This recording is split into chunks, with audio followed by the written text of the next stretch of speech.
இது நம்ம யூஸ் பண்ணிட்டு இருக்க போயாவோட மைக்குங்க. இது வந்துட்டு பார்த்தோன்னா நமக்கு இந்த டேபிள் ஸ்டாண்ட் தான் நம்மகிட்ட இருக்கு. பட் ஆனால் அதில் என்ன ப்ராப்ளம்னா நான் வந்துட்டு இதை லைக் இந்த ட்ரைபாட் மவுண்ட் அந்த மாதிரி சொல்லுவாங்கல்ல, அந்த மாதிரி மவுண்ட்ல வச்சு யூஸ் பண்ணலாம் அப்படின்னு சொல்லிட்டு பார்த்துட்டு இருந்தேன். பட் பின்னாடி அந்த ஸ்க்ரூ வந்துட்டு நம்மகிட்ட இல்லை, அந்த அசம்பிள் நமக்கு கிடைக்கல.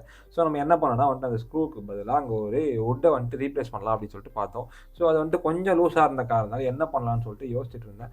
சரி ஓகே, இதுக்கு நமக்கு யோசனை வந்துடுச்சு அப்படின்னு சொல்லிட்டு என்ன பண்ணேன்னா வந்துட்டு அதை வந்துட்டு லைட்டாக பின்னாடி அந்த ஹோல்டரில் போடுற மாதிரி நான் ஷார்ப் பண்ணிட்டேன். எதுக்குன்னு சொல்லிட்டு நான் காட்டுறேன் வாங்க. ஃபர்ஸ்ட் இந்த மாதிரி ட்ரைபாட் ஸ்டாண்ட் இருக்கா, இந்த ஸ்டாண்டில் வந்துட்டு இதை ரிமூவ் பண்ணிவிட்டு அந்த இடத்துல வந்துட்டு இந்த ரீப்ளேஸ் பண்ணுறதுக்கு தான் நான் வச்சிருக்கேன். ஓகேங்களா? ஸோ நம்ம முடிஞ்ச அளவுக்கு ஷார்ப்பாக கட் பண்ணிட்டு இப்போ அங்கே வைக்கிறப்போ பக்காவாக அட்டாச் ஆகிடுச்சு. ஸோ ஓகே, இப்போ இது பக்காவாகிடுச்சு. இப்போ வந்து நம்ம மைக்லேயும் ஃபிக்ஸ் பண்ணியாச்சு. எப்படி ஃபிக்ஸ் பண்ணோன்னா வந்துட்டு ஜஸ்ட் வந்துட்டு அந்த த்ரெட்டு, அதாவது நூல் மாதிரி மட்டும் அந்த த்ரெட்டில் சுற்றிட்டு நம்ம லாக் பண்ணுறப்போ நமக்கு பக்காவாகவே லாக் ஆகிடுச்சு. ஸோ ஃபுல்லாக வந்துட்டு நம்ம போட்டு கட்டியும் வச்சாச்சு.